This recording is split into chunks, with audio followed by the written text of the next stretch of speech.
The Ark of the Covenant, ancient Israel's most sacred ritual item.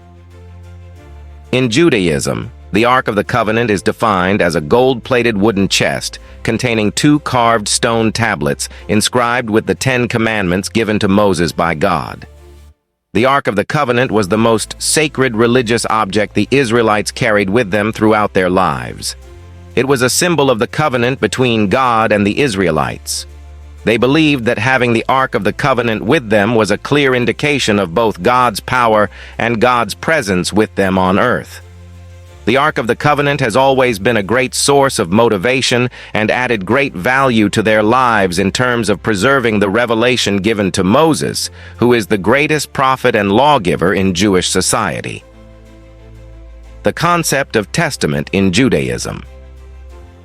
In the Hebrew version of the Old Testament, Tanakh, Berit is translated as diatheke in the Greek translation, which means alliance, agreement, and contract. This concept refers to the contract between God and the Israelites. Therefore, the Jewish Bible, the Torah, is also seen as the written text of this contract. The concept of covenant in the Old Testament is as follows. A covenant was made with Noah for the salvation of Noah and those who believed in him, and for the flood to never happen again. And the rainbow formed above the clouds was considered a symbol of this covenant. According to this covenant, which was made with his descendants, and in which circumcision was considered a symbol, the land of Canaan would be given to them as an inheritance. This covenant, in which Moses was the intermediary between God and the Israelites, states that if the Israelites obey God's word and adhere to the covenant, they will be superior to all the tribes and will become God's priestly and holy nation.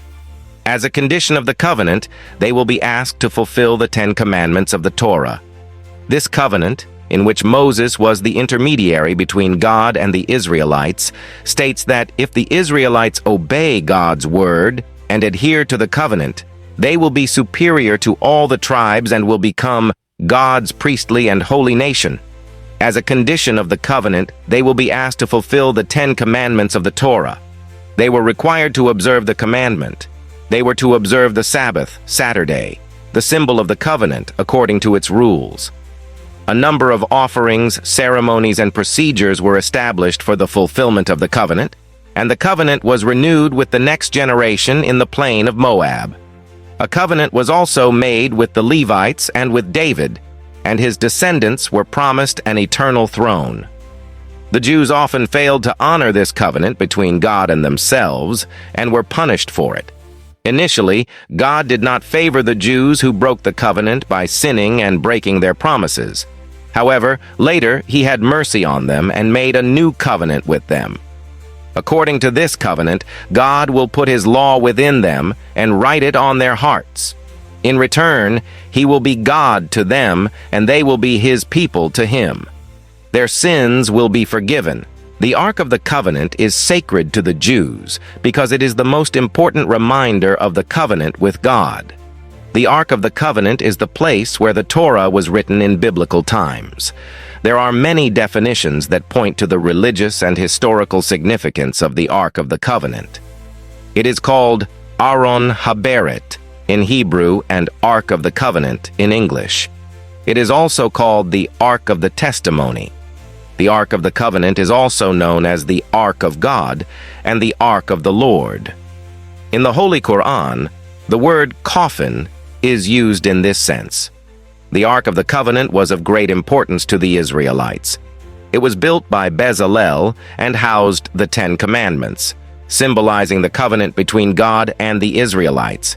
This ark was kept in the holiest part of the temple until the destruction of the Jerusalem temple.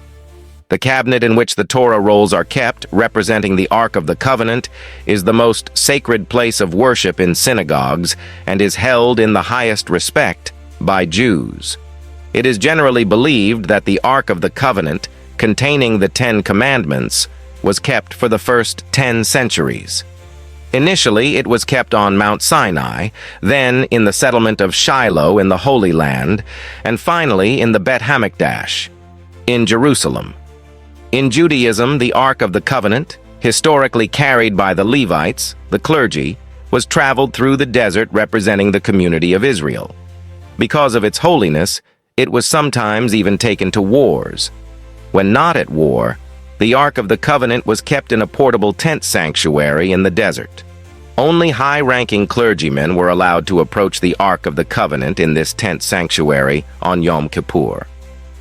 After the Israelites settled in Canaan in the land of Israel, the Ark was kept in Shiloh, a holy city for the Jews. The Torah states that at a certain time, the Ark of the Covenant fell into the hands of the Philistines. When the Ark of the Covenant fell into the hands of this tribe, the cities where they lived faced many calamities and disasters. The Philistines took the Ark of the Covenant to Ashdod, their capital in the south of Canaan, where they placed it in the temple of their god Dagon. The next day, however, they found their god Dagon fallen on his face in the temple. After placing the statue in its place, they discovered that the statue had been decapitated and only the torso remained. The city of Ashdod was soon stricken with plague. The Philistines carried the Ark of the Covenant to Gath and then to Ekron. But every city where the Ark was found was stricken with plague. After 7 months, the Philistines were forced to send the Ark of the Covenant back to the children of Israel. The return of the Ark of the Covenant, due to its holiness, enabled the defeat of the Philistines. Later, King David transferred the Ark of the Covenant to Jerusalem, and when King Solomon built the first temple, it was kept there. The Ark of the Covenant, which was kept both in the mobile temple and in the temple built by Solomon, was called the Holy of Holies because of its great significance. We know very little about the fate of the Ark of the Covenant after the time of the Temple of Solomon. The last reference dates to the 7th century BCE. The rabbinic tradition speculates about the fate of the Ark of the Covenant, claiming that it may have been hidden by Jeremiah or taken to Babylon when the first temple was destroyed. Therefore, it was not present in the Second Temple. Biblical scholars have noted that the temples of the societies of the times when the Ark of the Covenant was transported in a mobile way resembled the mobile temples of the Israelites, and that certain figures resembling the cherubim or cherubim, angels, were also found in religious objects, among other Middle Eastern societies. These societies, like the Israelites, kept their important documents in a sacred place close to the gods. The portable shrines of the Israelites were not like the pagan temples. They did not contain images of gods. Instead, they had stone tablets inscribed with the 10 Commandments. These tablets were not worshipped. Their purpose was to remind the Jews of their covenant with God. They were to make the Jews feel that God was close to them. They were to inform the Jews that they must obey God's commandments in all their lives. The Ark of the Covenant was the most sacred object in the Israelite religion. It housed the tablets of the covenant, which depicted God communicating with Moses, his revelation, between 2 angels. Touching the ark would incur the divine wrath of God and could result in death. Even Moses' brother Aaron and the most senior clergymen were often forbidden to go near the Ark of the Covenant. Aaron was permitted to approach the Ark of the Covenant on a single day each year to perform a specific religious ceremony. Moses, however, was permitted to approach the Ark of the Covenant because he had specific religious obligations in connection with the Ark of the Covenant, one of which was the anointing of the place and the objects with holy oil. The Ark of the Covenant was also associated with the wars fought by the Israelites. Carrying it in front of the people in battle signaled that God was with them in battle. This unity is mentioned in the Torah as follows. When the Ark of the Covenant was carried to its place, Moses declared, "Arise, O Lord, and let your enemies be scattered, and let those who hate you flee before you." And when it was set, he said, "Return, O Lord, to the 10,000s of thousands of Israel." The Ark of the Covenant was often identified with God as a sign of God's presence. Moses told his people, "Do not go out, for the Lord is not among you, lest you be smitten before your enemies." Every Jewish sanctuary has its own place, called Aron HaKodesh, which contains a Torah scroll instead of the tablets. This represents the sacred Ark of the Covenant in history. In the modern period, the Ark is usually located in the front, eastern part of the sanctuary towards Jerusalem, or in the center of the sanctuary in the form of a kind of cabinet containing the Torah. The ark, or cabinet, is the focal point of every Jewish sanctuary, no matter where in the sanctuary it is located. During the service in the synagogue, the texts in the ark are ceremoniously taken out and passed around the synagogue before being read, while the congregation bows in respect and reverence as they pass by. Some believe these are angels with the faces of children. This symbol is interpreted by contemporary Jews to mean that Judaism can only survive if children are educated through the Torah.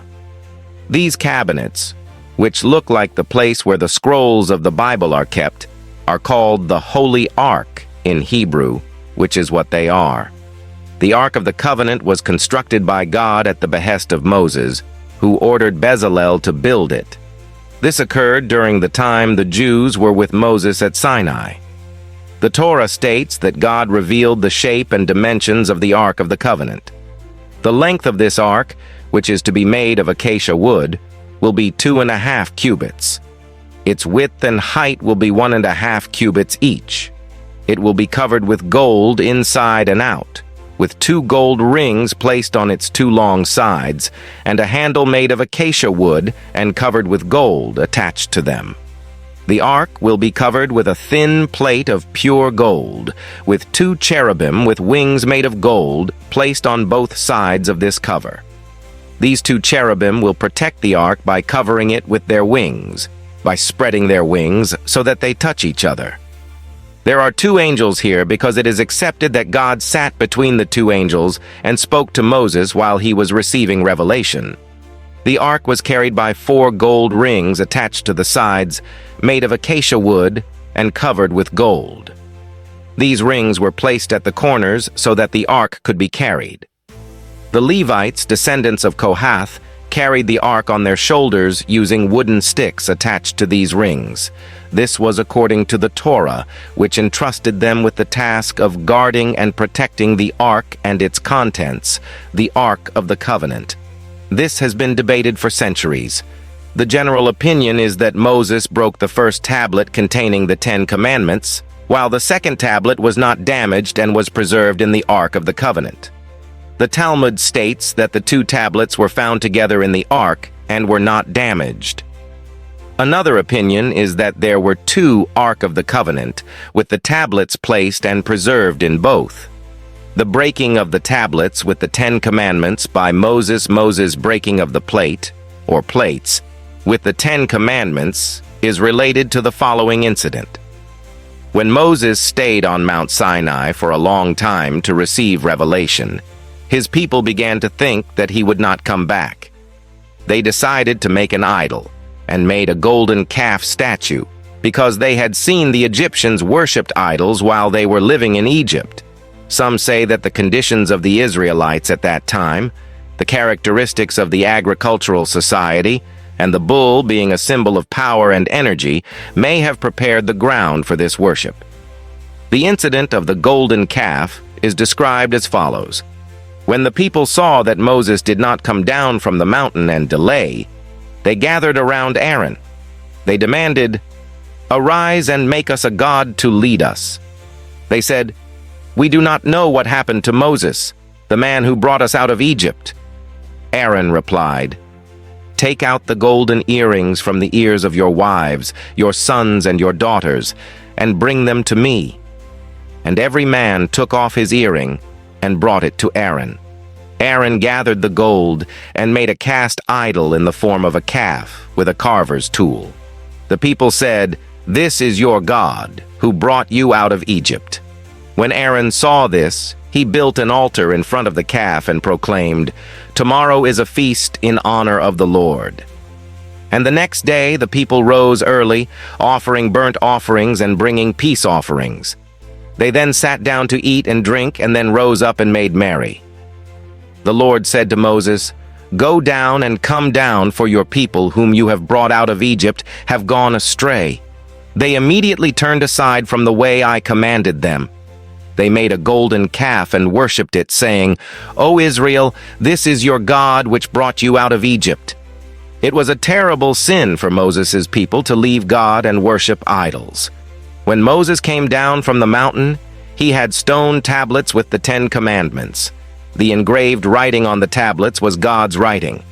Moses was furious when he saw the golden calf and his people worshiping it. He threw the 2 plates to the ground and broke them in his anger. He destroyed the calf they worshipped by burning it in fire and crushing it until it turned to dust. He scattered the dust on the surface of the water and made the sons of Israel drink it as a punishment. Moses demanded to know why his people had fallen into such a state, and Aaron replied that it was because Moses had been absent for a long time, and they had been left without a head. When Moses called out, "Let those who are on the Lord's side come to me," the sons of Levi gathered around him, and by Moses' command, 3,000 people who had committed the sin of making idols and worshiping them were killed. This is the account of Moses' prolonged stay at Sinai and his return to find his people worshiping idols, resulting in the breaking of the tablets of the 10 Commandments and Moses' punishment of his people's idol worshippers. This chapter also narrates that Moses, at God's command, went up to Mount Sinai a second time with 2 unwritten tablets of stone. He stayed there for 40 days and 40 nights and returned to his people with 2 tablets of stone inscribed with the 10 Commandments. Conclusion. Following the liberation of the Israelites from slavery in Egypt, God commanded Moses to build a mobile tabernacle in which they would worship God. The Ark of the Covenant, placed in a special area known as the Holy of Holies, is the most sacred object in the tabernacle. The construction of the Ark of the Covenant was ordained by God, including its measurements. The Ark of the Covenant was of the utmost importance to the children of Israel. It contained 2 stone tablets bearing the divine inscription of the 10 Commandments, often called the Law. This formed the basis of God's covenant with Israel.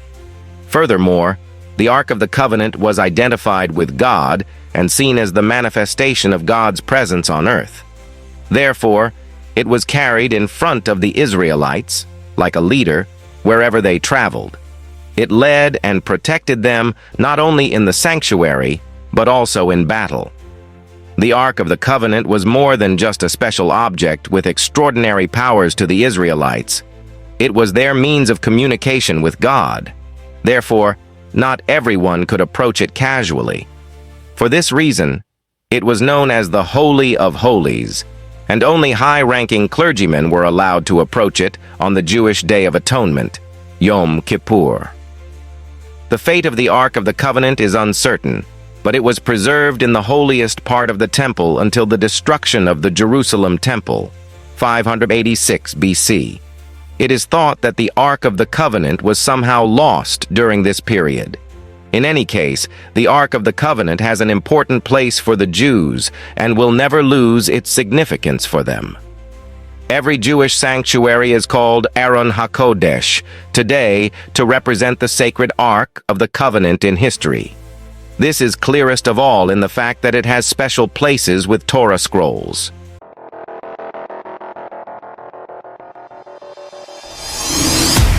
We offer you deep historical information from history on YouTube channel. Subscribe. Now don't forget to turn on notifications.